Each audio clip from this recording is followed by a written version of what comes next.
My son Marcus screamed at me like it was the last thing he'd ever say. "Just die. I don't give a—" I didn't flinch. I didn't ask why. I just grabbed my bag and walked out. No crying. No goodbye. He stood there in the hallway looking smug, like he'd finally won something. But I wasn't walking out because I was hurt or broken. I was done. That night, I didn't pack a single piece of clothing. I just grabbed my purse, phone charger, and keys. That's it. I left the groceries on the counter. The laundry? Not my problem anymore.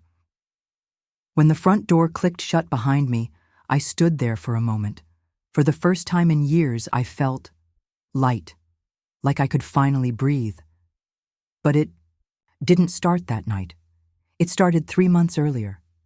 Marcus, 23, jobless and allergic to responsibility, had found some mentor online. You know the type. Flashy cars, stacks of fake money, smooth talking about how the system is rigged and only the real hustlers win. Before we begin, don't forget to like and subscribe. This guy called parents energy leeches and told kids to cut off anyone who didn't hype their vision. Marcus ate it up like candy. He started repeating everything the guy said like it was scripture. Chores are minimum wage energy. If they're not investing in you, they're holding you back. Soon, he stopped helping around the house altogether. He slept all day, stayed up all night on Zoom calls with other wannabes yelling, "Let's go," like they'd just discovered a cure for cancer. I told him to slow down. I checked out the guy's website. It was a joke. Stock photos, fake reviews, timers counting down to nothing. I showed Marcus. He laughed in my face. "You're just a hater," he said. "You don't want to see me succeed." That stung, not just because it was mean, but because he meant it. He looked me dead in the eye and said, "You've been a loser your whole life," like working 2 jobs to raise him was something to be ashamed of, like he didn't remember the nights I skipped dinner so he could eat. Then the money started disappearing. First $3,000, then $5,000, all from my account. My name. I burst into his room, heart pounding, ready to scream. But before I could say a word, he looked at me and said casually, "Oh, you saw that?" Like it was no big deal. Like I was the one overreacting. "It's an investment," he said. "You'll get it back. Triple." I told him he had 24 hours to fix it. He got up, got in my face, and told me I was the one holding him back, that I was leeching off him. And then, the final blow. "Just die. I don't give a—" I looked at him, and for the first time, I didn't see my son. I saw someone who'd bought into a lie so hard he couldn't even recognize me. So I smiled. Not because I was okay, but because I knew it was over. He thought I left because I was weak. But the truth? I was finally strong enough to let him fail on his own. This whole thing didn't start with a scam. It started with flattery. He found that guy on TikTok. Slick hair, gold watch, deep-sounding quotes like, "Money isn't real. Confidence is." And Marcus, who'd never held a job for more than 3 months, fell for it fast. He binge-watched every video, screenshotted every post. And when the guy offered a special mentorship, Marcus was ready to send money without even reading the fine print.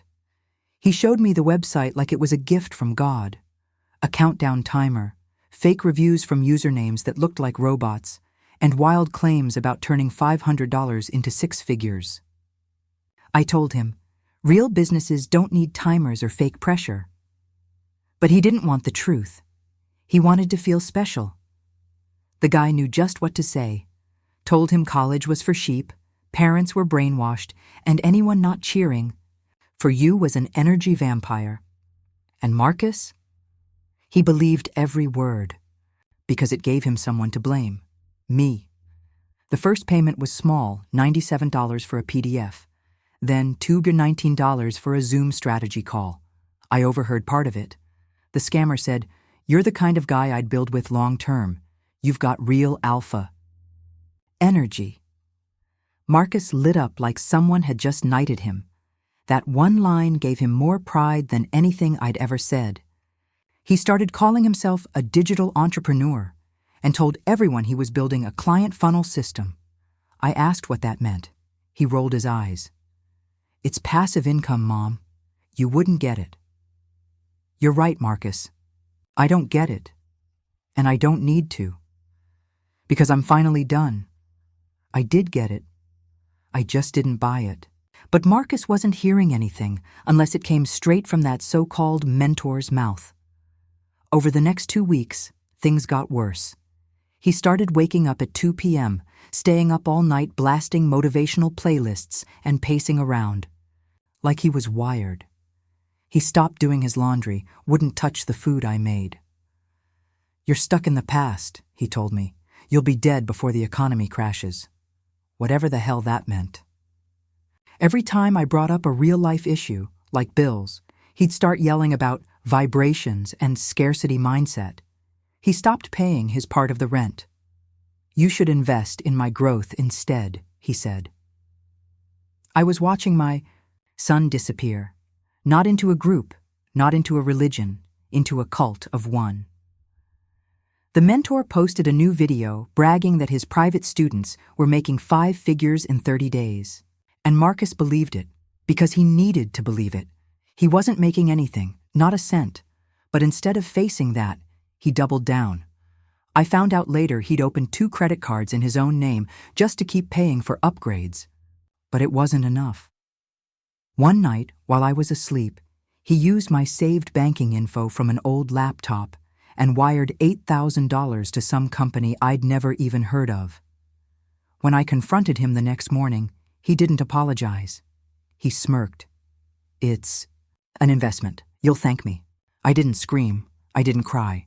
I called the bank, reported the fraud, froze the account. He lost it, accused me of sabotaging his future.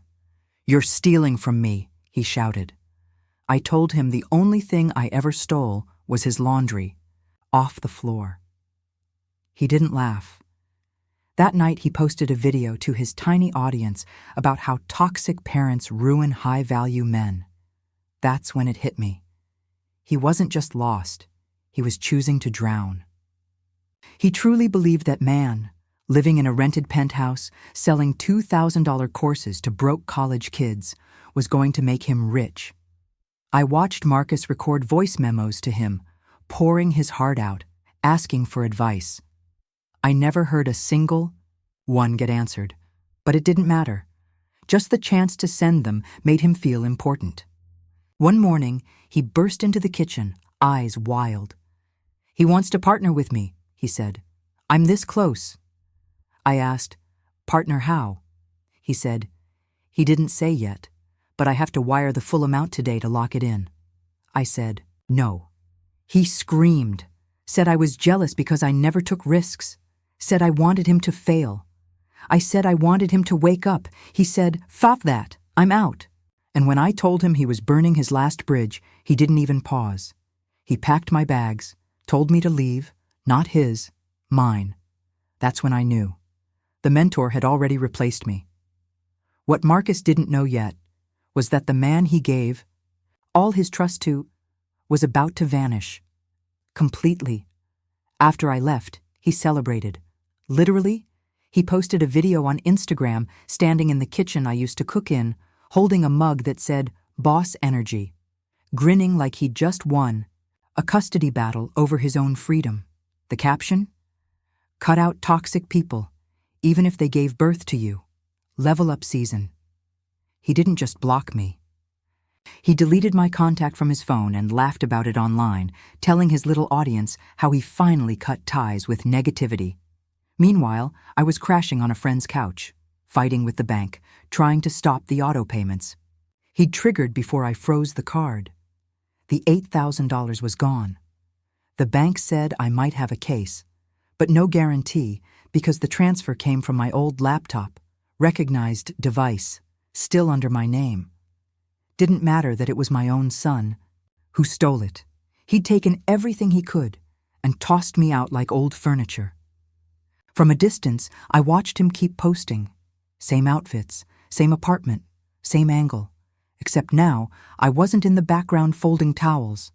I wasn't bringing him coffee. I was gone, and he never said thank you. Talia moved in right after. I left. She was 21, pretty, easily impressed, and just as obsessed with the mentor. In her videos, I could see she really believed they were going to be the next power couple brand. They did TikToks together, her sitting on his lap, calling him CEO, while he fanned himself with stacks of cash that were probably fake or borrowed. The mentor told them, show abundance or die broke. And they were following it to the letter. A cousin told me Marcus said he was about to be flown to Dubai to meet clients, that he was one of the top 5 earners in the program. None of it was true, but truth didn't matter to him anymore. He needed the lies more than oxygen.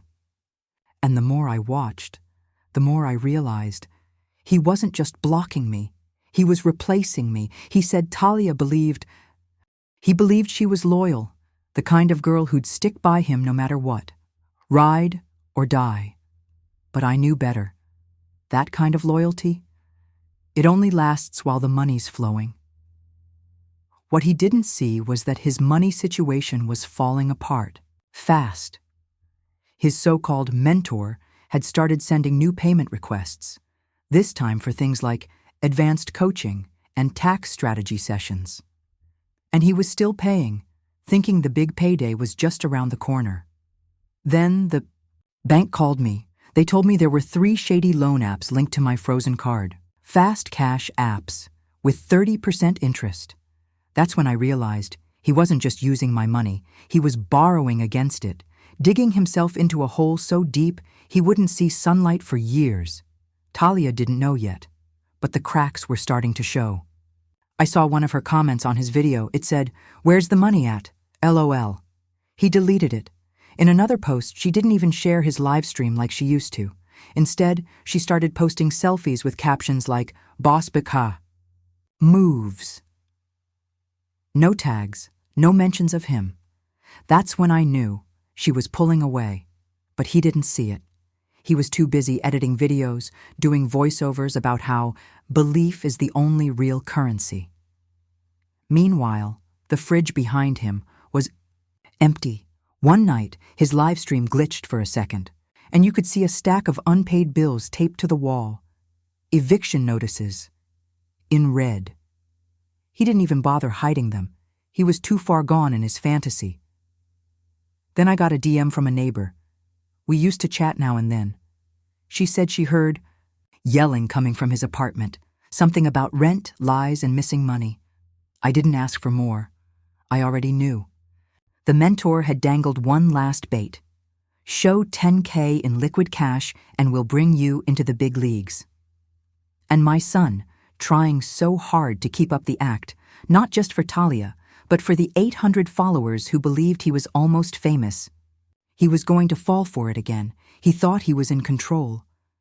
But what he didn't realize was, this time, when it all came crashing down, there'd be no one left to catch him. Not Talia, not his friends, not me, and definitely not the mentor who had been planning his escape from day one. The morning it all fell apart, he was pacing the apartment in his bathrobe, still riding high on the mentor's latest voice memo, like it was a religious sermon. "This is your moment, King. This deposit changes your bloodline." He had just wired nearly $10,000 from those high-interest loan apps. This time, the money went to some random company called Next Phase Capital. The mentor said confirmation would come by 9 a.m., so there he was, waiting at the kitchen counter like it was Christmas morning, refreshing his inbox every 15 seconds, sweating, pacing, whispering, "They're going to announce my promotion today." Talia didn't look excited. She was just scrolling on her phone, barely nodding. When he asked her to film him opening the email for content, she said, "Only if you actually get something this time." That should have been the red flag, but he missed it. 9 a.m. came, nothing. 10 a.m., still nothing. He checked every app, looked for updates, but the Discord server for his elite mentee group? Gone. The Telegram chat? Empty. All messages. Deleted, every admin removed. He kept refreshing, over and over, still nothing. Talia asked, "Did you pay through a proper website?" He said, "No, it was a private wallet. It's more secure." She stared at him, didn't even blink.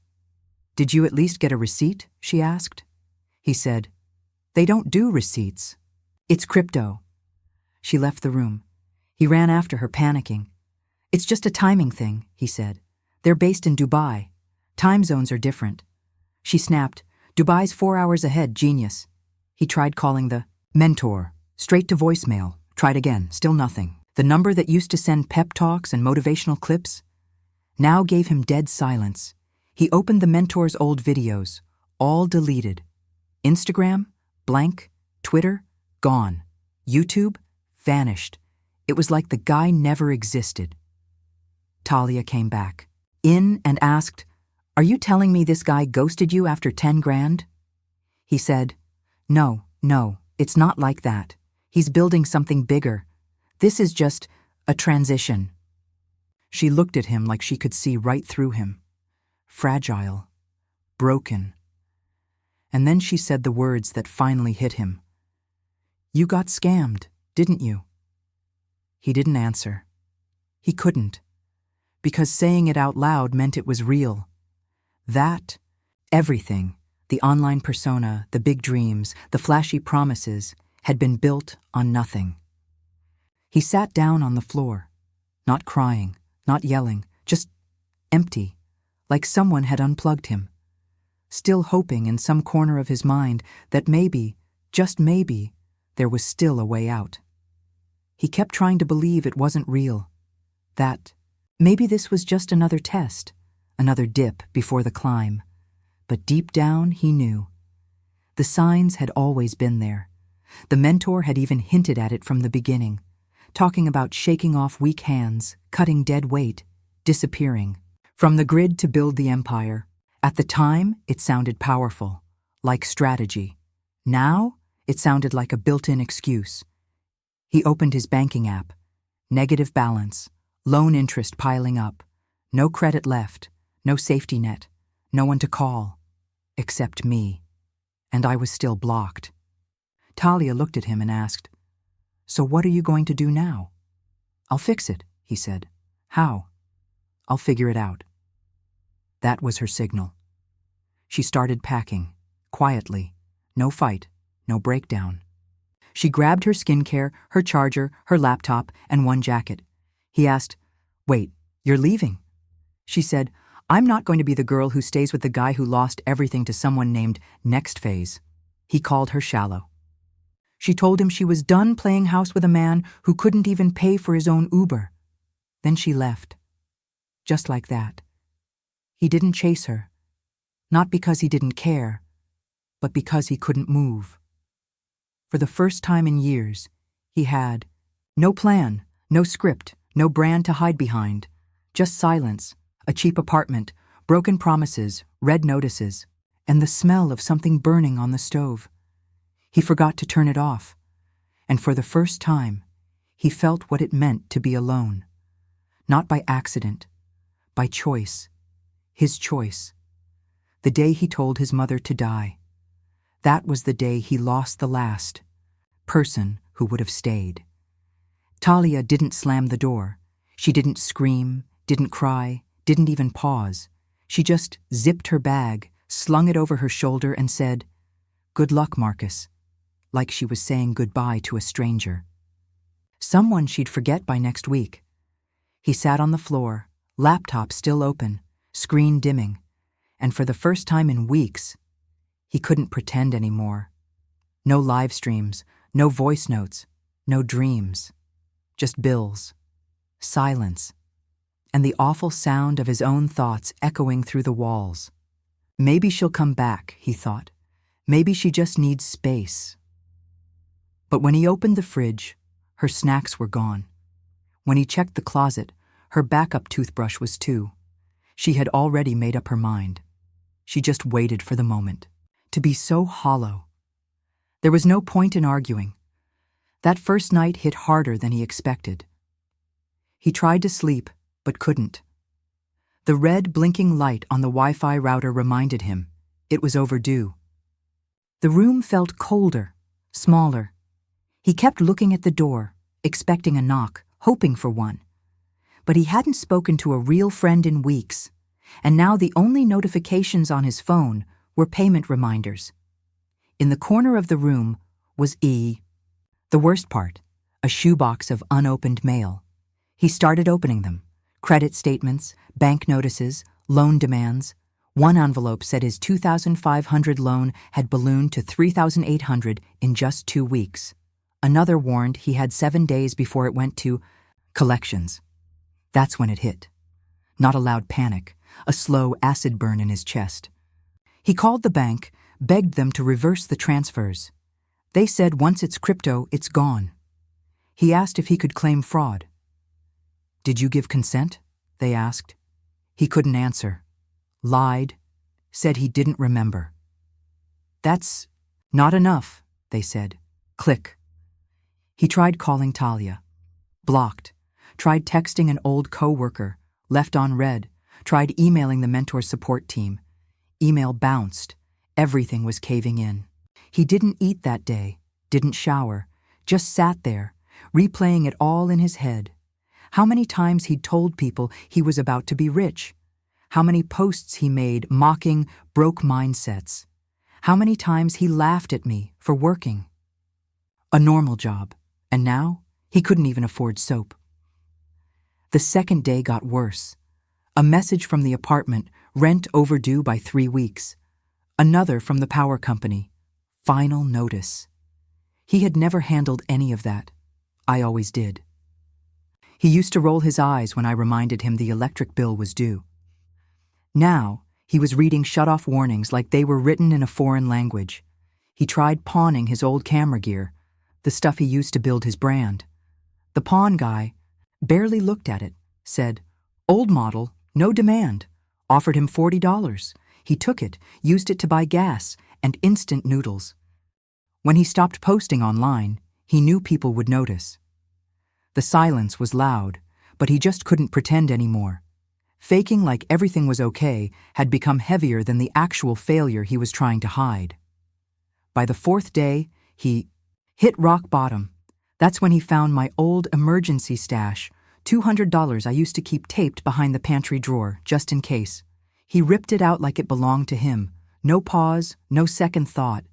He didn't ask what it was for. He just spent it on gas, a little food, and one more shot at a scammy crypto channel that promised quick money. Deep down, he knew it was fake. But a part of him still held on to the hope that maybe, just maybe, one lucky break could fix everything. That night, something in him finally cracked. He stood in front of the mirror and said it out loud for the first time. I used her. No tears, no sorry. Just the truth, spoken like a fact, because it was. He used me. For money, for a place to stay, for emotional support, for someone to blame every time he messed up. When he failed, I softened the blow. When he got angry, I stayed quiet. And when he screamed at me to die, it wasn't just rage, it felt like permission. Cutting me out was supposed to make him feel strong. Instead, it left him completely alone, stuck with nothing but his own voice and the taste of failure that no one else was going to clean up for him. And the worst part? Even if I answered his call, even if I came back to fix everything, he knew I wouldn't look at him the same way again. Maybe, just maybe, he didn't deserve to be loved anymore. By the end of that week, the power got cut. No warning, just a loud clunk from the breaker outside, then silence. No lights, no Wi-Fi. No hum from the fridge. The cold moved in fast, and the smell from the spoiled food in the fridge hit him even faster. He sat there in the dark, hoping maybe it would all just come back on. Like if he sat still enough, maybe he could wish it back to life. But nothing happened. He called the power company. They said the bill hadn't been paid in months. He told them he could pay next week. They told him next week wasn't good enough. He drove to a gas station to charge his phone, just sitting in the parking lot, watching the battery icon creep up like it was laughing at him. He hadn't had a real meal in 2 days. The instant noodles were gone. The pantry was empty. He went to a McDonald's drive-thru, tried to pay with his card, declined. Tried a backup, declined. That's when it finally hit him. He had nothing. Not just low funds, not just a tight month, nothing. Every account was in the negative. Every card was maxed, and worst of all, there was no one left to ask. He started calling people he hadn't spoken to in years, a cousin who used to crash on our couch, a guy from high school who once offered him a job at a car wash, even an old roommate he once skipped out on rent with. No one picked up. The few who did just said, "Damn, bro, wish I could help." But no one did. No one offered money, or a couch, or even a ride.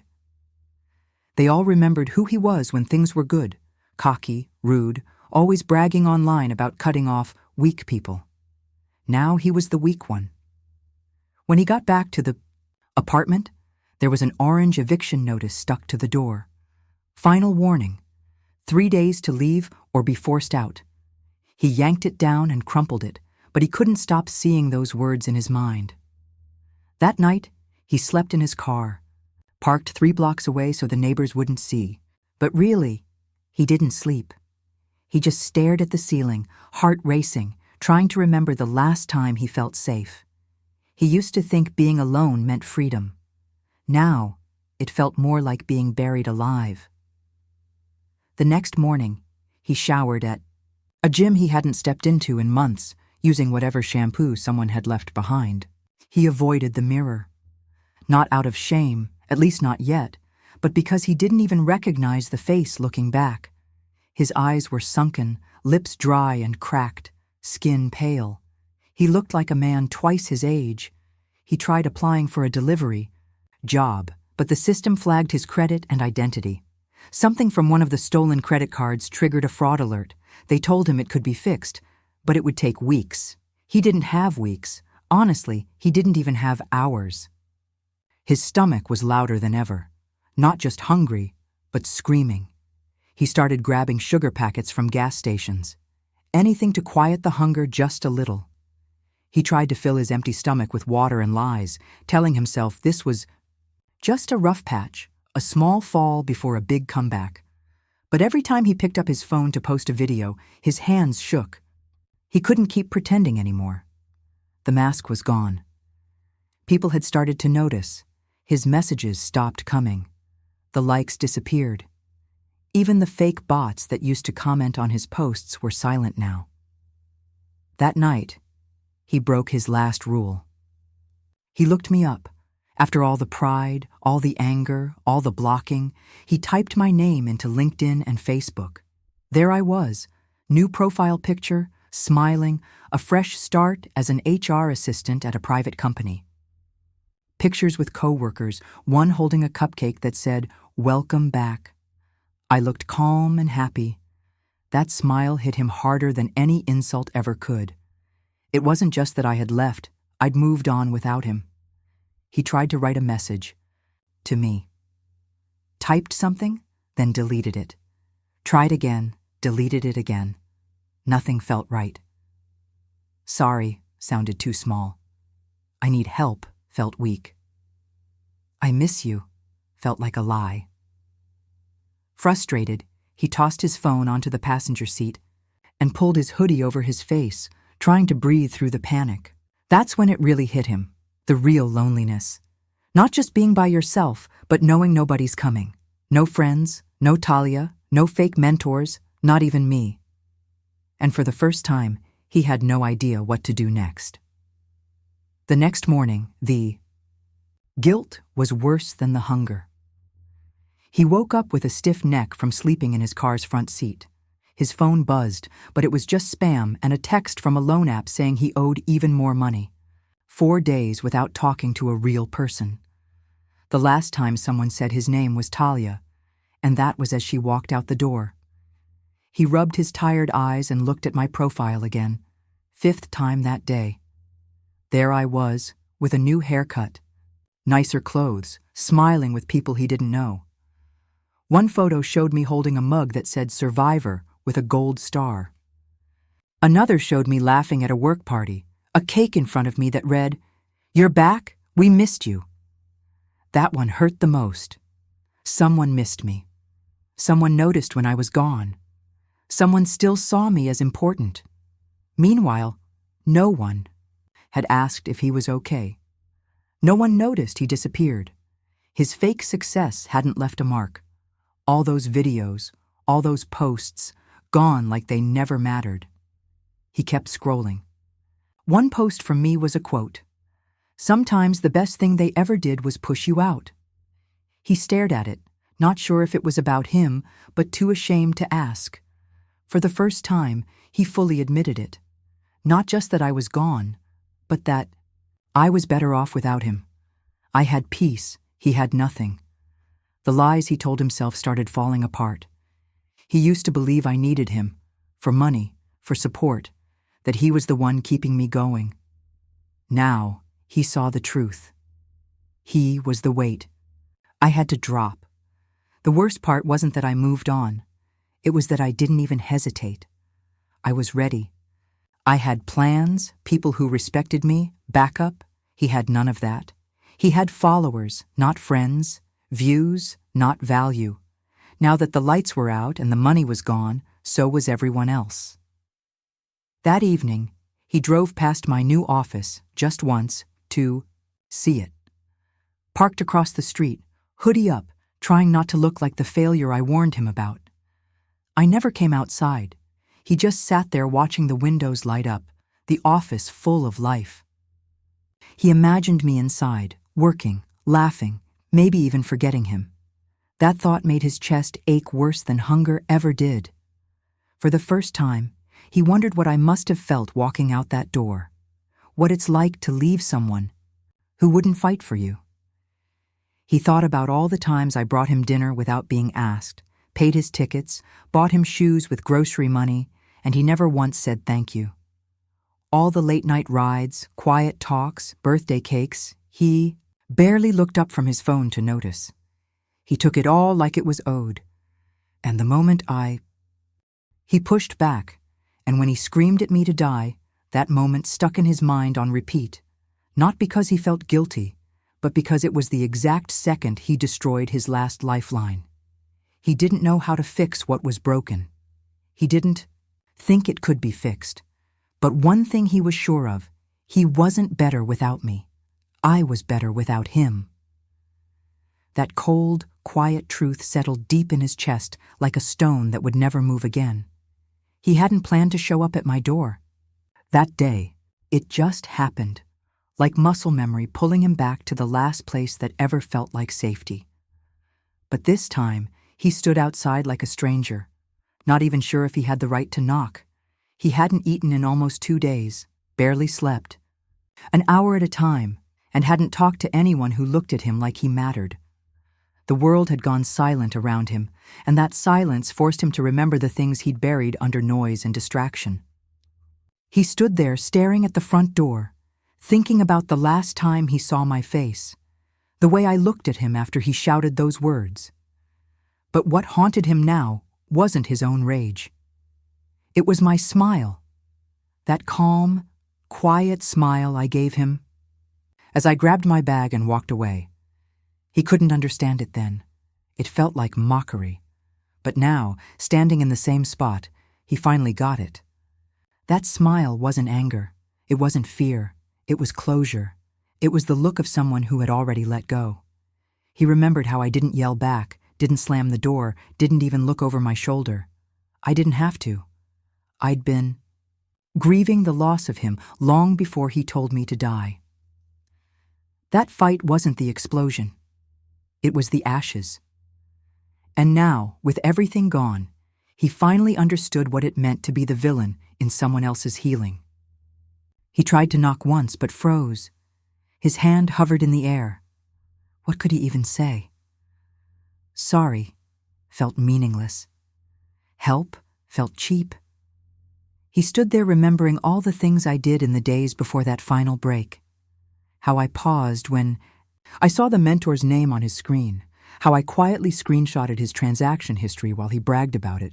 How I stopped packing his lunches and started packing my own backup plan. I'd seen it all falling apart and prepared for the crash he swore would never come. And when he told me to die, I didn't break. I just stepped out of the wreckage. That smile wasn't for him. It was for me. It was the first time in years.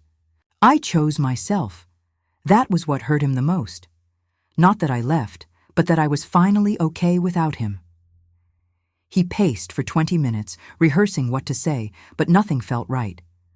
He knocked twice, soft, hesitant. No answer. He waited, knocked again, still nothing. Then he leaned against the door, like maybe I could feel it, that maybe I'd sense the regret through the wood. But I didn't open. I was home. He knew. I was there.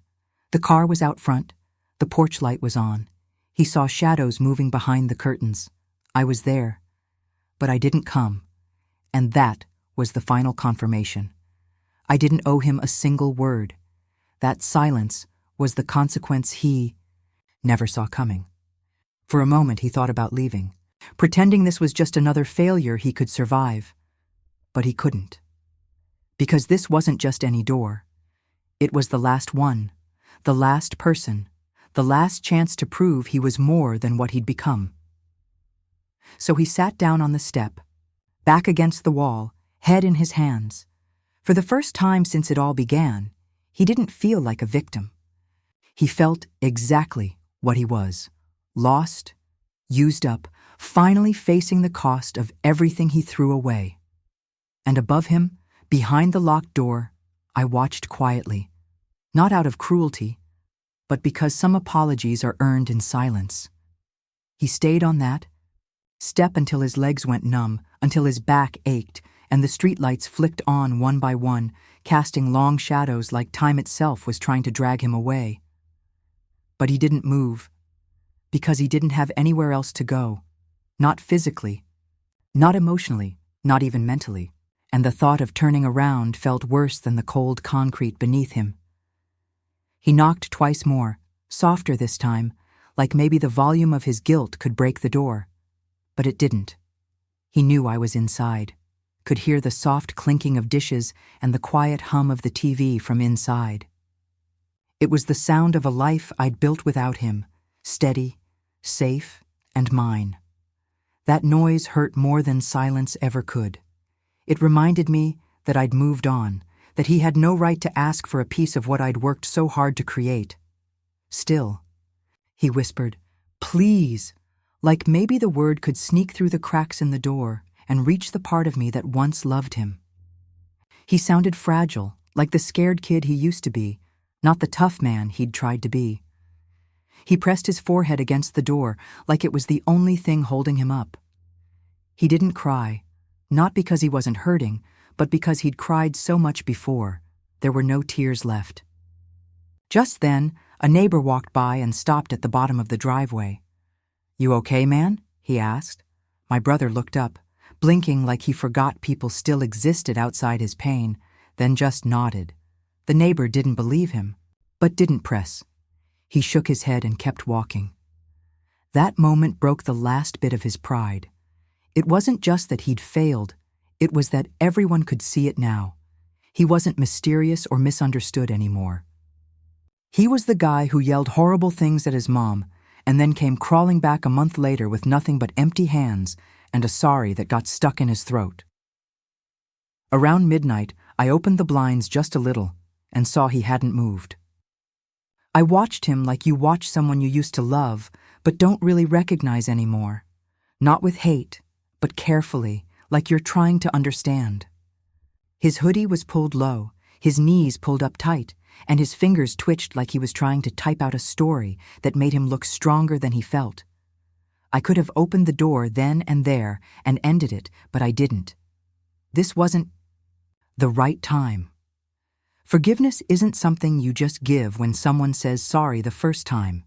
It's something you earn, bit by bit, in between the begging and the change. I needed him to sit there and feel what it's like to be powerless in front of someone who once loved him without conditions.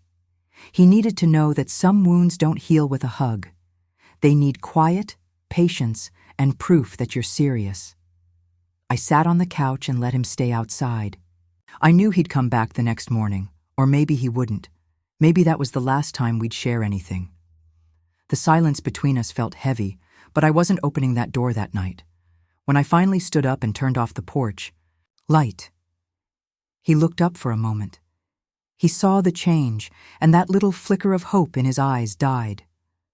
That was the real punishment, not rejection, not harsh words, just the truth that not everything broken gets fixed right away. The next morning, I opened the door, not because I forgave him yet, but because he was still there. Curled up on the steps like a forgotten package, eyes red and tired, face empty, smelling like rain and regret. I knew this wasn't a show anymore. He was falling apart. He didn't say anything at first. He just looked up like he wasn't sure if I was real or just part of his breakdown. I said, "Get up, not here." He stood slowly, every movement stiff, and followed me inside without a word. I didn't hug him or ask if he was okay. I poured a glass of water and set it on the counter, then waited. He sat on the edge of the couch, like he was scared to touch anything, like even breathing too loud might get him kicked back outside. Finally, he said, "I messed up." I nodded. I lost everything. I nodded again. Then he asked the question I'd been waiting for. "Why did you open the door?" I looked him straight in the eyes and said, "Because you finally knocked like a man." That hit him harder than any lecture could. I didn't sugarcoat it or say it'd be easy. I laid it out plain, a mattress in the spare room, a list of job applications, and one rule, 30 days. No handouts, no laziness, no lies. He nodded and said, "I deserve that." I told him, "You deserve worse, but this is all I've got left." Then he cried, quietly, not for pity, but because he finally felt seen and had to face what he'd done. I didn't cry. I'd done my crying a month ago. This wasn't the start of a happy reunion. It was the start of a long, hard recovery. Slow, painful, and earned little by little. But for the first time in a long time, he was listening. And that's when I knew he wasn't ready for forgiveness yet, but he was ready to take the first real step back toward being someone worth forgiving.